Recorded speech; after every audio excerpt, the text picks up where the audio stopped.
Okay, here I am back with a Hypervibe. So, I have the opportunity to check one of these out. Just came in and was delivered not that long ago. So I have been using it a little bit. And so everything's pretty simple. Control panels, pretty easy to use, and which is nice. I like the handlebar location. Again, I can't stand it when there's handlebars that come down the side. They block a lot of different actions, but this is good because we got some ones really low down, which is unusual. If you want to do like certain types of movements where your feet are propped up through there, if you're like trying to do an ab crunch, or you wanted to hold on, basically it's really going up the full range here, so you can really do a wide variety of different types of poses and movements, dynamic exercises. And the bars again are out of the way. The angle on this is not really jutting out too much, so I kind of like that. That's something to look into. You got to know what you're going to use it for, what kind of moves, and that sometimes you got to figure out if the handlebars on the machine are going to be too much or too busy. So also this one, different than the Galileo, of course, is that there's rubberized top. So I find it a little bit more comfortable to stand on if I'm not using shoes, which I don't normally use. And I don't feel like I'm going to be sliding off quite as much. It's a little bit better grip on the plate. The other thing too is the plate here. I mean, sorry, if you tip it back, the machine, you'll notice that it's actually very easy to tip back, and there are some wheels back there.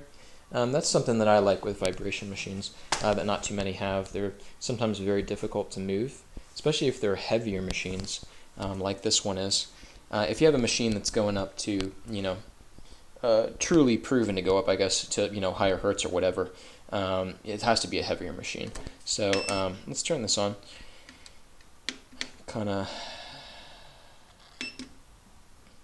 Alright, so this means we're around 6 hertz. Stand on the plate. Move it up to like right around what I was using on the Galileo, and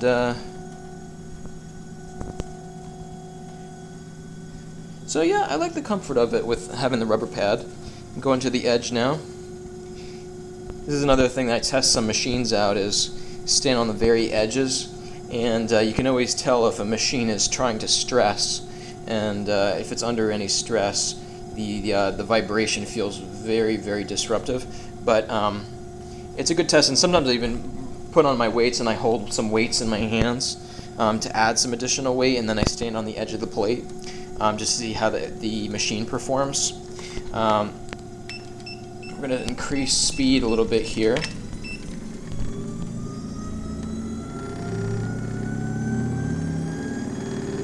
I'm going to show you a little move also for those who basically have any sort of like stroke or like major hip issue or hip injury or anything like that, or leg. If you have like another whatever you call it, step onto, or another machine or something, you can basically really control how much weight you're going to be putting or bearing on that leg, so you have full control. This is a nice little technique. And also, if you're going to go into a deeper squat, and it's actually interesting how that activates your core stabilization muscles. That's another like nice little trick that I've done. Also, you can stand on the plate this way.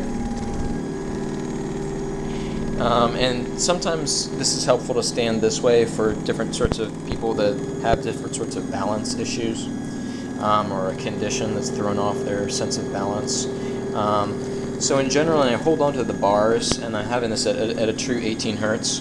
The other thing that I check is how much vibration is actually traveling through the handlebars, and I gotta say, this is very, very, very minimum. In general, what I noticed about this machine was, and I'm actually gonna crank it up here to the highest setting. Okay, that's 28 hertz. And if you notice, This machine is not going anywhere, but not even budging a bit.